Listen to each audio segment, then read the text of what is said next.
teknologi. Di bab perkembangan teknologi itu ada 5 materi. Jadi yang pertama ada antara batu dan tulang, yang kedua antara pantai dan gua ketika mengenal api, keempat sebuah revolusi, dan yang kelima zaman sebelum logam. Jadi kita akan menjelaskan yang tentang antara batu dan tulang. Sebelum kita menjelaskan tentang antara batu dan tulang, Nadia akan mendeskripsikan tentang perkembangan teknologi itu sendiri. Walaupun manusia purba belum mengenal aksara atau tulisan, tetapi mereka sudah mulai mengembangkan kebudayaan dan teknologi. Teknologi yang digunakan oleh manusia purba pada waktu itu bermula dari teknologi bebatuan untuk memenuhi kebutuhan hidup mereka sehari-hari. Peralatan tersebut bersifat serbaguna. Pada awalnya, peralatan tersebut bersifat kebetulan dan seadanya atau trial dan error. Teknologi bebatuan yang ada pada zaman tersebut memiliki kurun waktu yang cukup lama. Oleh karena itu, para ahli membagi kebudayaan zaman batu di era praaksara ini menjadi beberapa tahap perkembangan. Dalam buku yang berjudul Pengantar Sejarah Kebudayaan Indonesia 1 yang ditulis oleh R. Sukmono, dijelaskan bahwa kebudayaan zaman batu ini dibagi menjadi 3, yaitu Paleolitikum, zaman batu tua, Mesolitikum, zaman batu tengah, lalu ada Neolitikum, zaman batu muda. Selanjutnya akan dijelaskan oleh Laras, yaitu tentang antara batu dan tulang dan kebudayaan Pacitan. Jadi, antara batu dan tulang itu alat-alat dari batu serta tulang-tulang yang masih sederhana dan seadanya merupakan peralatan pertama yang digunakan oleh manusia purba. Peralatan tersebut digunakan pada zaman Paleolitikum. Jadi zaman Paleolitikum itu zaman batu tua. Kenapa dikatakan zaman batu tua? Karena hasil kebudayaan pada zaman itu terbuat dari batu yang relatif masih sederhana dan kasar. Zaman batu tua bertepatan dengan zaman Neozoikum, yaitu tepatnya pada akhir zaman tersier dan pada awal zaman kuarter. Zaman batu tua berlangsung sekitar 600.000 tahun yang lalu. Zaman batu tua ini merupakan zaman yang sangat penting karena terkait dengan munculnya kehidupan baru, yaitu munculnya jenis manusia purba. Perkembangan pada zaman ini berkisar dalam waktu yang sangat lambat. Alat-alat dari batu pada zaman batu tua masih relatif kasar karena teknik pembuatannya yang masih sangat sederhana. Alat-alat dari batu tersebut dibuat dengan cara membenturkan antara batu satu dengan batu yang lainnya. Berdasarkan penemuan alat-alat pada zaman Paleolitikum, dapat disimpulkan bahwa manusia zaman dahulu atau manusia purba pada zaman itu hidup dengan cara mengumpulkan makanan atau hidup dengan cara berburu. Mereka juga hidup berpindah-pindah atau yang disebut nomaden. Alat-alat pada zaman Paleolitikum ditemukan pertama kali pada tahun 1935 di Jawa oleh G.H.R. von Koenigswald dan M.W.F. Tweedy. Berdasarkan nama tempat penemuannya, hasil-hasil kebudayaan pada zaman Paleolitikum di Indonesia dibagi menjadi 2. Yang pertama ada kebudayaan Pacitan dan kebudayaan Ngandong. Di sini saya akan menjelaskan tentang kebudayaan Pacitan dan kebudayaan Ngandong akan dijelaskan oleh Nadia. Jadi, ciri utama dari kebudayaan Pacitan yaitu alat-alat dari batu yang berfungsi sebagai kapak dan berbentuk tidak bertangkai atau yang disebut kapak genggam.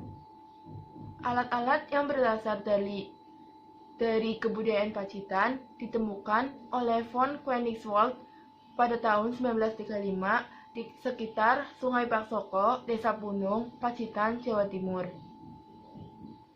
Alat-alat ini berupa kapak genggam, yaitu kapak tidak bertangkai yang digunakan dengan cara menggenggam atau yang biasa disebut yaitu kapak genggam. Terus ada kapak perimbas atau chopper. Ketiga ada kapak pendetak, lalu pahat genggam, dan yang paling banyak ditemukan berupa alat-alat kecil yang disebut alat serpi atau flag. Alat-alat dari kebudayaan Pacitan ditemukan pada lapisan yang sama dengan Pithecanthropus erectus, yaitu pada lapisan Pleistosen tengah. Alat-alat tersebut oleh von Koenigswald digolongkan sebagai alat-alat paleolitik yang bersorak selean, yaitu suatu tradisi yang dikembangkan pada tingkat awal Paleolitik di Eropa. Penemuan von Koenigswald tersebut kemudian dinyatakan kurang tepat setelah Movius berhasil menyatakan temuan di Punung sebagai salah satu corak perkembangan kapak perimbas di Asia Timur.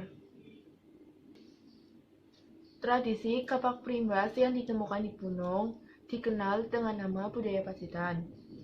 Budaya Pacitan tersebut dikenal sebagai tingkat perkembangan budaya batu awal di Indonesia. Nah, sekarang aku mau tanya. Jadi, kapak perimbas itu kan tersebar di wilayah Indonesia. Disebutkan wilayah yang tersebar yang ditemukan kapak perimbas itu ada di wilayah mana aja? Jadi kapak perimbas itu bisa ditemuin di Sulawesi Selatan, Kalimantan Timur, Sumatera Selatan, Bali, Flores, dan juga Timur. Yeay, benar. Oke, jadi di sini saya akan melanjutkan menjelaskan tentang Desa Punung itu tersendiri. Jadi, Punung itu merupakan daerah yang terkaya dengan kapak perimbasnya. Dan hingga saat ini, Punung merupakan tempat penemuan terpenting di Indonesia. Menurut para ahli, jenis manusia Pithecanthropus erectus dan keturunannya sebagai pencipta budaya Pacitan. Pendapat tersebut sesuai dengan pendapat mengenai umur budaya Pacitan yang diduga pada tingkat akhir Pleistosen tengah atau pada tingkat awal Pleistosen akhir. Setelah saya menjelaskan tentang kebudayaan Pacitan, saya akan bertanya untuk materi terakhir di bab kebudayaan Pacitan. Jadi aku akan tanya lagi ke Nadia. Nah, jadi kan kebudayaan Pacitan sama kebudayaan Ngandong itu kan ada alasan tersendirinya. Jadi alasan pendukung kebudayaan Pacitan itu apa? Pithecanthropus erectus. Iya, benar.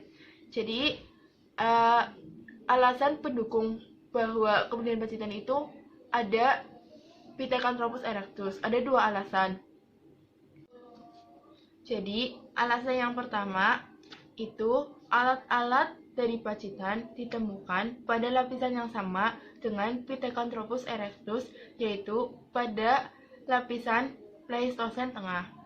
Yang kedua, itu di Zhoukoutian, tepatnya di Cina, ditemukan sejumlah fosil yang sejenis dengan Pithecanthropus erectus, yaitu namanya Sinanthropus pakinensis, dan juga ditemukan alat-alat batu yang serupa dengan alat-alat batu dari Pacitan. Jadi segini penjelasan tentang kebudayaan Pacitan dan antara batu dan tulang. Dan selanjutnya tentang kebudayaan Ngandong akan dijelaskan oleh Nadia.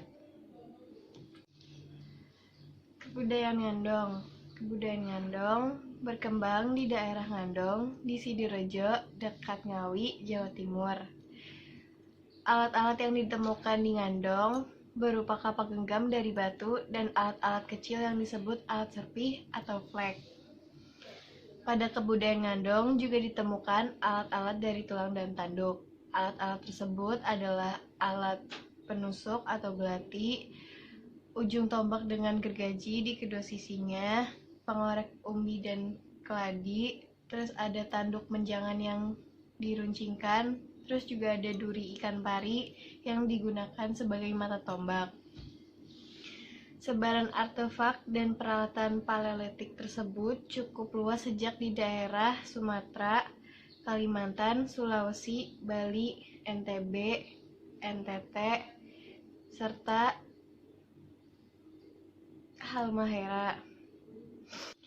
Alat-alat kebudayaan Ngandong ditemukan oleh von Koningswald pada tahun 1941. Alat-alat dari tulang dan tanduk ini dilanjutkan sampai pada zaman Megalitikum dalam kehidupan di gua-gua, khususnya di Gua Lawa, Jawa Timur. Pendukung kebudayaan Ngandong itu ada Homo wajakensis sama Homo soloensis.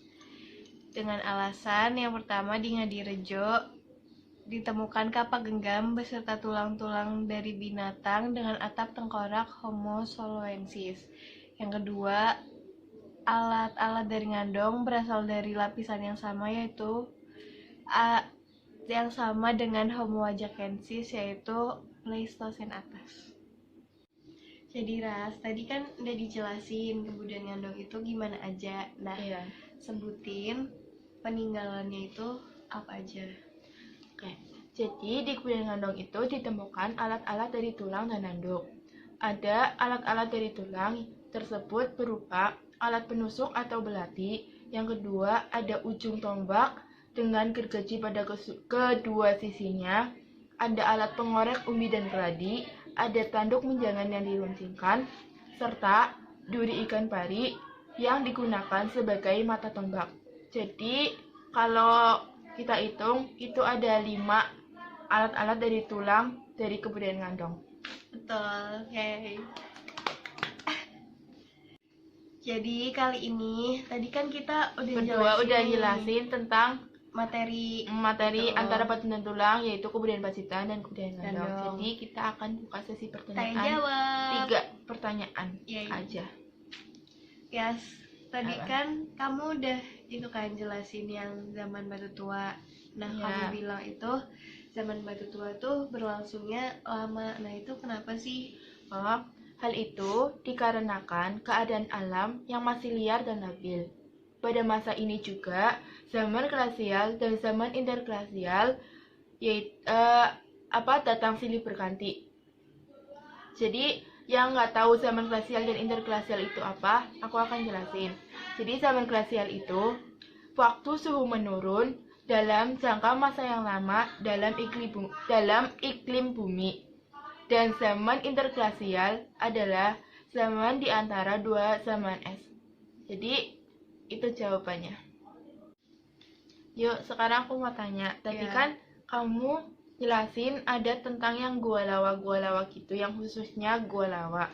Jadi itu Gua Lawa itu di mana sih tepatnya? Jadi Gua Lawa itu ada di Sampung, Ponorogo, Jawa Timur. Oke. Makasih. Ras, tadi kan kamu udah jelasin kan tentang kebudayaan Pacitan tuh gimana. Nah, aku mau tanya, apa sih fungsinya kapak perimbas itu? Oke, jadi kapak perimbas itu punya manfaat atau kegunaan. Jadi yang aku tahu itu ada 3 kegunaannya. Jadi kapak perimbas pada kebudayaan Pacitan itu kerap digunakan untuk merimbas kayu yang pertama. Yang kedua, digunakan untuk senjata pertahanan. Dan yang terakhir, digunakan untuk menghancurkan tulang binatang buruan. Yuk, sekarang aku mau tanya. Tadi kan kamu jelasin tentang ada khususnya Gua Lawa gitu. Tuh Gua Lawa itu tepatnya di daerah mana sih? Jadi Gua Lawa itu ada di Sampung, Ponorogo, Jawa Timur. Oke. Makasih. Sekian materi presentasi dari kami, kurang lebihnya mohon maaf. Wassalamualaikum warahmatullahi wabarakatuh.